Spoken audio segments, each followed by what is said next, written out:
आज की इस गौतम बुद्ध की कहानी में जानेंगे कि चुप रहने के कितने फायदे हैं। एक गांव में गौतम बुद्ध का बहुत ही विशाल आश्रम था। वहां पर एक प्रसिद्ध बौद्ध गुरु रहते थे। वहां पर उनका एक शिष्य बहुत बोलता था। वह हर समय इधर उधर की बातें करता था। जब वह दान लेने के लिए जाता तो हर घर से एक नई कहानी लेकर आता और आश्रम के दूसरे शिष्यों को सुनाता था। एक शिष्य की दूसरे से बुराई करता, चुगली करता और दूसरों के सामने अच्छा बनने का प्रयास करता। खुद के मुंह से ही खुद की तारीफ करता रहता और हमेशा ही खुद को गुरु के सामने सबसे बुद्धिमान और उत्तम साबित करने का प्रयास करता। वह खुद को सभी शिष्यों से अलग और श्रेष्ठ मानता था। उसका कहना था कि मैं एक अमीर घर का बालक हूं। अगर मैं चाहता तो एक आरामदायक और सुविधाओं से भरा जीवन जी सकता था, लेकिन मैं वह सब छोड़कर यहां आ गया क्योंकि मुझे सत्य की खोज करनी है, खुद को जानना है, जीवन को जानना है। इसीलिए मेरा त्याग तुम सबसे बड़ा है। एक दिन गुरु ने आश्रम के सभी शिष्यों को बुलाकर कहा, आप सभी को अगले 1 महीने के लिए कोई ना कोई संकल्प लेना है। इससे आपकी संकल्प शक्ति मजबूत होगी और आप में आत्मशक्ति का संचार होगा।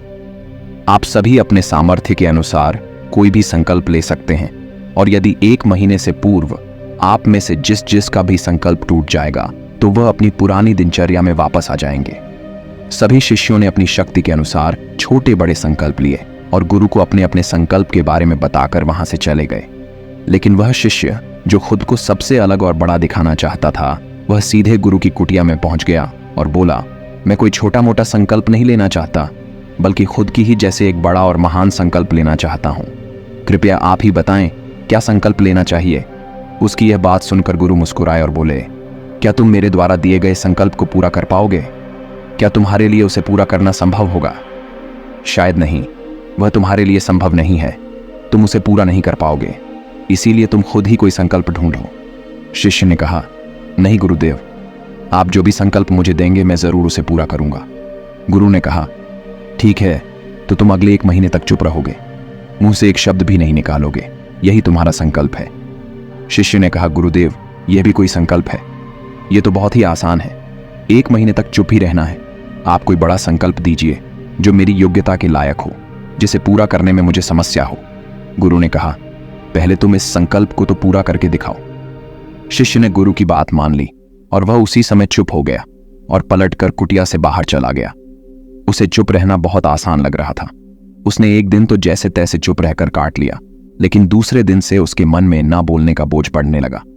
तीसरे दिन उसे भारीपन महसूस होने लगा और चौथे दिन उसके अंदर एक अजीब सी बेचैनी होने लगी, क्योंकि आसपास आश्रम के सभी शिष्य एक दूसरे से बातें कर रहे थे। वह भी अपना पक्ष उनके सामने रखना चाहता था, उनकी बोलती बंद कर देना चाहता था, लेकिन उसका संकल्प उसके आड़े आ रहा था। इसीलिए वह पूरे दिन सिर्फ मुंह और आंखें बनाता रहता। इसी तरीके से कुछ दिन और बीते और वह शिष्य बीमार पड़ गया। उसका सिर फटा जा रहा था, उसका खाने पीने तक का मन नहीं कर रहा था, वह सिर्फ बोलना चाहता था। वह गुरु के पास गया और उनके सामने बैठकर लिखकर उन्हें बताया, गुरुदेव, मैं बोलना चाहता हूं। बिना बोले मुझे सांस नहीं आ रही, मेरा दम घुटता जा रहा है, मैं अंदर ही अंदर पागल हुआ जा रहा हूं। मैं क्या करूं? संकल्प तोड़ दूं क्या? यह पढ़कर गुरु मुस्कुराए और बोले, संकल्प तो तोड़ने के लिए ही होते हैं, लेकिन जो अपने संकल्प को पूरा कर लेता है वही अपनी आंतरिक शक्ति को बढ़ाता है, और जो अपनी आंतरिक शक्ति को बढ़ा लेता है वह समाज और जागृति की राह पर आगे बढ़ जाता है। संकल्प का लेना भी तुम्हारे हाथ में था और इसे तोड़ना भी तुम्हारे ही हाथ में है। तुम्हारे बहुत से भाई अपने संकल्प को तोड़कर अपनी पुरानी दिनचर्या पर वापस आ चुके हैं। अगर तुमसे नहीं हो पा रहा तो तुम भी संकल्प तोड़कर अपनी पुरानी दिनचर्या पर वापस जा सकते हो। लेकिन याद रहे, अगर आज तुम इस छोटे से संकल्प को नहीं संभाल पा रहे तो तुम अपनी बाकी की पूरी जिंदगी को कैसे संभाल सकोगे? बाकी फैसला पूरी तरह से तुम्हारे हाथों में है। गुरु की यह बात उस शिष्य के दिल में चोट कर गई। वह बिना कुछ बोले वहां से वापस चला गया और खुद को अपनी कुटिया में बंद कर लिया। वह केवल अपने जरूरी कामों के लिए ही कुटिया से बाहर निकलता, बाकी सारे समय कुटिया के अंदर ही बैठा रहता। 15 दिन बीत चुके थे और आश्रम के लगभग सभी शिष्यों का संकल्प अब तक टूट चुका था, लेकिन उसका संकल्प अभी भी जारी था। संकल्प लेने के बाद से अब तक उसने एक शब्द भी नहीं बोला था। सारा आश्रम हैरान था कि इतना बोलने वाला इंसान चुप कैसे हो गया। 15 दिन बीतने के बाद वह दोबारा अपने गुरु के पास गया और लिखकर बताया है, गुरुदेव, मैं बाहर से तो चुप हूं, लेकिन मेरे भीतर बहुत सी आवाजें हैं, बहुत सी चीख पुकार और शिकायतें हैं। मैं अंदर ही अंदर बात करता रहता हूं। मेरा मन तरह तरह के प्रश्न पूछता रहता है। मैं बाहर से जितना मौन हूं, भीतर से उतने ही शोर शराबे से भरा हुआ हूं। क्या इस तरह से मेरा संकल्प अभी भी जारी है? गुरु ने कहा, हां, तुम्हारा संकल्प अभी भी जारी है, लेकिन जब तक लोगों की यह आवाजें तुम्हारे कानों में पड़ती रहेंगी, तुम्हारा मन बोलता रहेगा, क्योंकि इसे तो आदत है बोलने की। तुम भले ही बाहर से चुप रहो, लेकिन तुम अंदर ही अंदर बोलते रहोगे। तुम्हें इन बातों से, इन आवाजों से दूर जाना पड़ेगा। शिष्य गुरु को प्रणाम कर वहां से चला जाता है और सुबह होते ही अपनी कुटिया छोड़कर जंगल की तरफ चला जाता है। कई दिन बीत जाते हैं, संकल्प का समय भी पूरा हो जाता है, लेकिन शिष्य लौट कर नहीं आया। आश्रम में सभी को डर था कि कहीं जंगली जानवर ने उसे खा ना लिया हो। इस बीच उसे ढूंढने की बहुत कोशिश की गई, लेकिन वह कहीं नहीं मिला। सभी गुरु भाइयों ने मान लिया था कि जंगली जानवरों ने उसे अपना शिकार बना लिया है, लेकिन गुरु को ऐसा नहीं लगता था। एक दिन आश्रम का एक अन्य शिष्य गुरु के पास आया और बोला, गुरुदेव, हमारे उस अधिक बोलने वाले भाई के साथ क्या हुआ होगा? क्या जानवर ने उसे मार दिया होगा? गुरु ने कहा, हो सकता है कि जानवरों ने उसे अपना शिकार बना लिया हो, लेकिन उसके न लौटने की एक दूसरी वजह भी हो सकती है। शायद उसे वह मिल गया है जिसके लिए वह गया था। फिर शिष्य ने पूछा, गुरुदेव, क्या ज्यादा बोलना इतना हानिकारक होता है? गुरु ने कहा, इंसान के जीवन के बहुत सारे दुखों में से एक दुख यह भी है कि वह कभी चुप नहीं रह सकता, हमेशा कुछ ना कुछ बोलता ही रहता है। सिर्फ हमारे बोलने के कारण हमारे आधे से ज्यादा दुख पैदा होते हैं। परिवार के अधिकतर झगड़ों की वजह हमारा बेमतलब बोलना ही होता है। हम में से कोई भी चुप नहीं रहना चाहता। हम बस सामने वाले को सुना देना चाहते हैं। जो भी हमारे मन में है, सब निकालकर उसके मन में बैठा देना चाहते हैं। उसे समझा देना चाहते हैं कि देख, तू गलत है और मैं सही। और इस तरीके से सब एक दूसरे की सड़ी गली बातों को ग्रहण कर रहे हैं। इस तरीके से सुनने और सुनाने का यह काम जिंदगी भर चलता रहता है। लेकिन इस नासमझी में हम अपना समय, अपना जीवन, अपनी समझ और सबसे महत्वपूर्ण व कीमती पल जो जिए जा सकते हैं, जिनको अनुभव किया जा सकता है, जिनमें आनंद को प्राप्त किया जा सकता है, ये सब खो देते हैं। लेकिन इसके बदले हमें मिलता क्या है? कुछ नहीं, सब व्यर्थ और बर्बाद हो जाता है। इस पागलपन में हमने क्या खो दिया, इसका एहसास केवल कुछ ही लोगों को हो पाता है। बाकी लोग जैसे उन्हें अपने आने का पता नहीं, वैसे ही उन्हें अपने जाने का भी पता नहीं चल पाता। शिष्य ने कहा, तो फिर इसका समाधान क्या है? गुरु ने कहा, पूरी जागरूकता के साथ अपने विचारों को देखना, यही एकमात्र तरीका है। सारी मानसिक समस्याओं का वर्तमान में रहकर चिंतन करना, पूरी जागरूकता के साथ अपना काम करना जिंदगी में चमत्कारिक बदलाव ला देता है। उसके बाद वह शिष्य गुरु से अपने प्रश्नों का उत्तर पाकर उनको प्रणाम करके वहां से चला गया।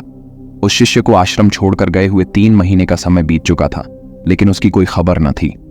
अब तक तो सभी गुरु भाइयों ने भी उसके वापस लौटने की उम्मीद छोड़ दी थी। लेकिन एक दिन वह आश्रम लौट आता है। उसे देखकर सभी के आश्चर्य और खुशी का ठिकाना न रहा। लेकिन अब वह नहीं था जो यहां से गया था। वह कुछ और ही बनकर वापस आया था। उसके अंदर एक गजब का बदलाव महसूस किया जा सकता था। उसके चेहरे पर एक गजब का ठहराव और आंखों में बनी शांति थी। आश्रम में आते ही सभी गुरु भाइयों ने उसे चारों तरफ से घेर लिया और बातें करने लग गए।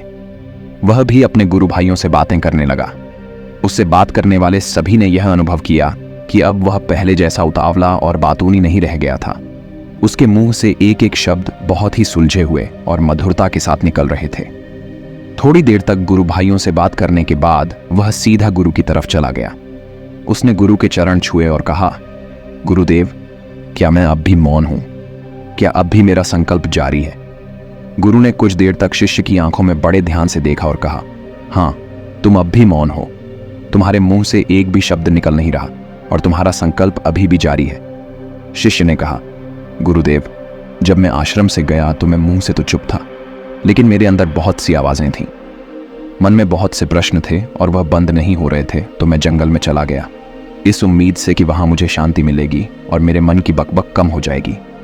लेकिन मैं जितना एकांत में जाता गया, मेरे अंदर की आवाज उतनी ही तेज होती गई। मेरे भीतर की पुरानी से पुरानी आवाज मुझे सुनाई देने लगी। तब जाकर मैंने महसूस किया कि मैं कितना गलत कर रहा था। जब मैं अपने परिवार वालों, दोस्तों को और गुरु भाइयों को बुरा भला कहता था, तो उस समय मुझे लगता था कि मैं सही कह रहा हूं। जब मैं गुरु भाइयों की एक दूसरे से चुगली करता था और उनका मजाक बनाता, तब भी मुझे यही लगता था कि मैं उनसे बेहतर हूं और मैं सही कर रहा हूं।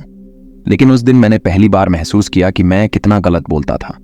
काफी दिनों तक ये आवाजें, ये शिकायतें मेरे अंदर चलती रहीं, लेकिन धीरे धीरे करके एक दिन ये सारी आवाजें मेरे अंदर से समाप्त हो गईं। अब मैं भीतर से भी मौन हो गया। उस घने जंगल में बाहर से कोई बोलने वाला था नहीं और भीतर कोई आवाज बची ही नहीं थी। और मैं उस दिन पहली बार मौन का सही अर्थ समझा। मेरे चारों तरफ बहुत शांति थी। हालांकि अभी भी कुछ आवाजें आ रही थीं जो पहले भी आती थीं, लेकिन मैं उन्हें सुन नहीं पाता था। पर अब वह सभी आवाजें मुझे स्पष्ट रूप से सुनाई दे रही थीं। हवा के चलने की आवाज, चिड़ियों के चहकने की आवाज और पानी के बहने की आवाज। ये सभी आवाजें मैंने पहली बार पूरे होश पूर्वक सुनी।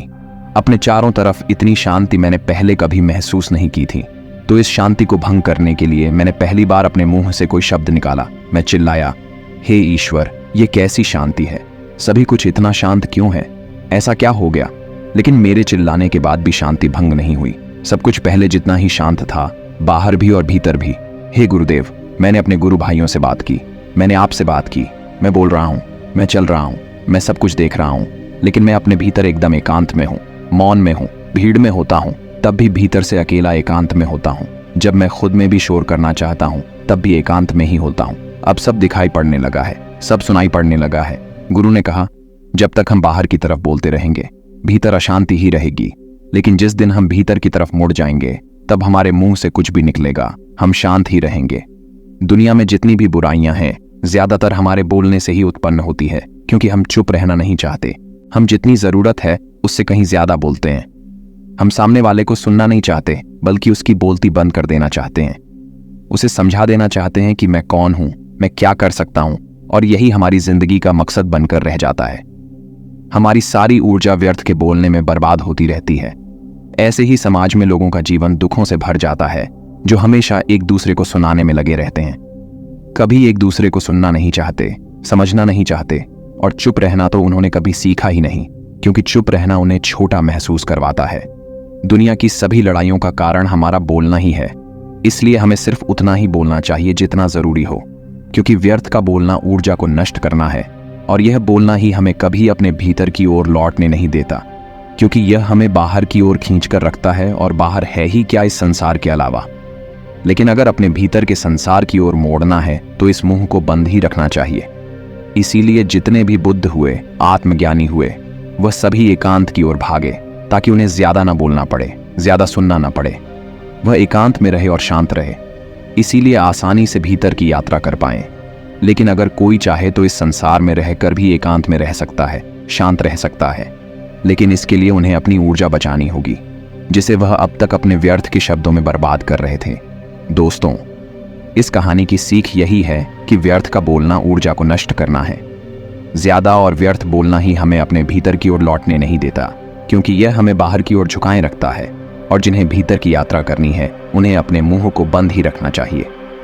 मुझे उम्मीद है कि आपको यह कहानी पसंद आई होगी और काफी कुछ सीखने को मिला होगा। कहानी के बारे में अपने विचार आप हमें नीचे कमेंट बॉक्स में कमेंट करके बता सकते हैं। नमो बुद्धाय।